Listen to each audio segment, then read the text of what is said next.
I'm just going to take a guess on this next statement, but I'm assuming peace and calm are probably not what you are feeling right now with Christmas less than a week away. So we want to help you cut through the crazy and create a little more peace. Studio 5 relationship coach Dr. Matt Townsend is joining me. You say this idea of peace on earth, it actually starts at home. It has to.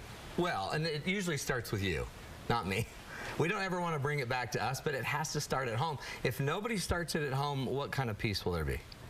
Just crazy. It won't work. When I was thinking about this topic, though, I was thinking about you. I was thinking about how you are thick in the middle of family life, right? You've got kids of every age and stage running around. Is it really possible to find peace in the thick of that family crazy? Yes, and there is, but it's not like, I wouldn't expect it all day, but you're going to have these little moments, these little glimpses of peace. But then I think putting them all together, you can create something powerful. But I think you also need to teach your children. So I'm going to give you 5 lessons, 5 things I would specifically try to do to teach your children this concept of peace. By the way, it spells peace. I don't think anyone picked up on that. You're so clever. That's the only way I can think. So clever. P stands for create a space, prepare a space. Prepare a space for peace. What does that mean? What kind of a space? Well, think of that. Is your house calm? Is your house chaotic? And do you actually make it more chaotic by doing certain things? Do you have a lot of TVs on, a lot of technology on, a lot of noise around the place? This was something when I got married, my husband pointed out that I constantly have background noise. I constantly have a news program on or some sort of talk show on in the background, even if I'm not paying attention to it. So what if your kids never actually knew what peace felt like? So one of the ideas I want is that we start focusing on that.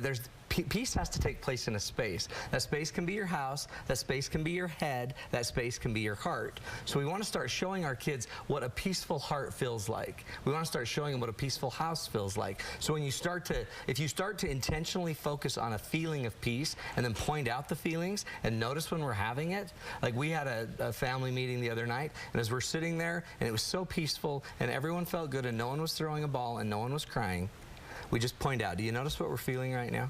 This is peace. This is what it feels like. It's not always quiet. Right. You can have joy and excitement and also peace.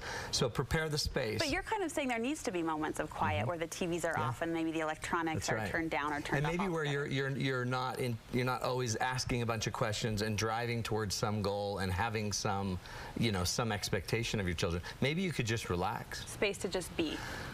And let them start to feel it. I need to be better at that. Isn't that wild? Yeah. Now, the E is to educate on responsibility, meaning everybody gets to choose how they respond to any situation. Most moments where we lack peace is us usually being fairly reactive. It's when I'm not responding, I'm reacting. And when you're a highly reactive person, you're going to have less peace in your life. A lot of women, I would imagine, are highly reactive people. And part of it's because I think you have really high expectations and you have a lot of dreams and goals and a lot of energy and a lot of focus. What I want us to teach our kids is that you are responsible for how you feel and what you do and how you choose and how you act. If you're in a peaceful situation or a lack of peace where you're arguing and there's contention with somebody, I need somebody to be the peacemaker. And the peacemaker is the one that's going to choose and recognize they have a choice in this moment. So parents, we should be teaching our children. And by the way, that way we won't have children that are victims when they're older and all they talk about is how everyone else has ruined their lives.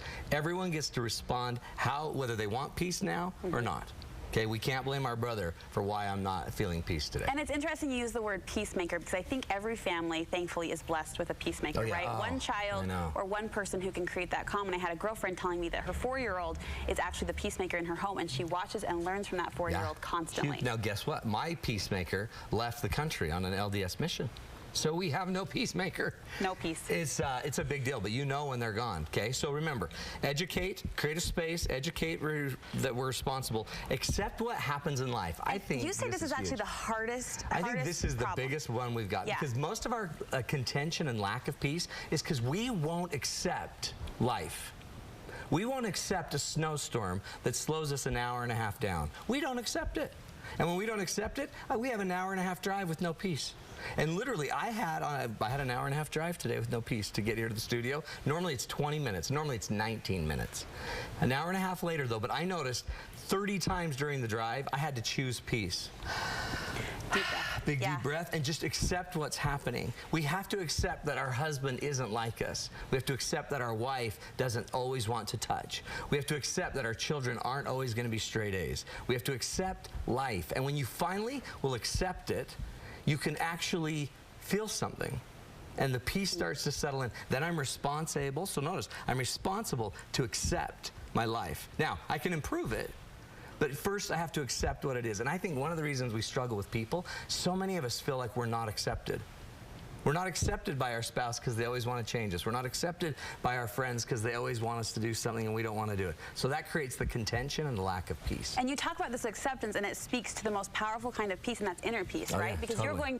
you're calmer in the car driving for an hour and a half. That's right. Or I think of this a lot of times during the Christmas season when I see people shopping at the mall. They're just so anxious. When if you would just embrace the crowds and the lines, you would have a much happier experience for yourself. Right. And imagine the person in front of you is taking more time than you want. Accept it. Accept it. Now, you can be creative and try to find another teller or another person to go to. Yeah. But you know what? Accept it and find a better way. The C stands for conditioning your conscience. Most of us don't live our lives out of our conscience. We live our lives out of our mood, our situation, or our circumstance. So conscience, to me, science, the word science means knowledge.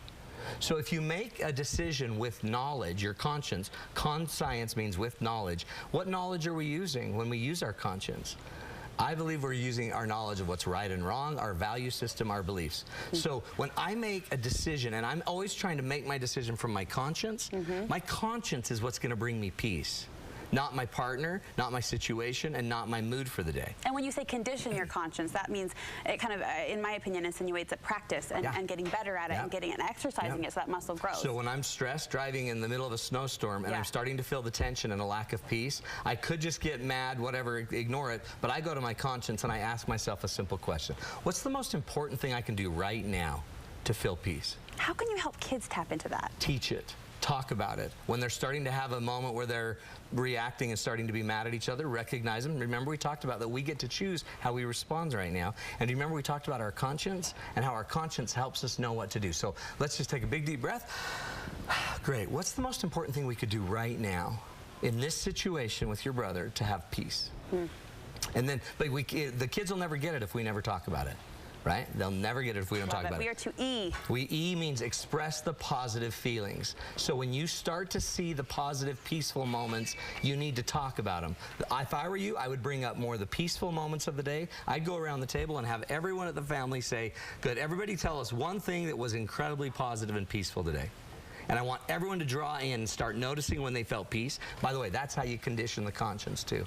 So then we have a discussion at the dinner table of not everything that went wrong, but everything that went right. Well, just making that word active, just saying, when did you feel peace? That even prompts. Peace, isn't that amazing? You know, I stop and think, so when was the last time? What if you and your partner, what if you guys just sat there and said, what happened today that really brought peace? Or what if you wrote down 3 examples a day where you brought each other peace? So what were 3 things Mark did for you today that brought you peace? And instead we're like, well, I know what he didn't do. And we can give our list. So peace is, it's just a bunch of skills, but they're just slight adjustments, and they're lessons that we can always teach. I love this, and so appropriate for this time of year, really all times of year, but especially now. Thank you. Thanks, Brooklyn. You have a new program launching on Monday that we're really excited about. This is so cool. Okay, so it's called Life Changer. Okay. So you go to drmattslifechanger.com. That's the name for now.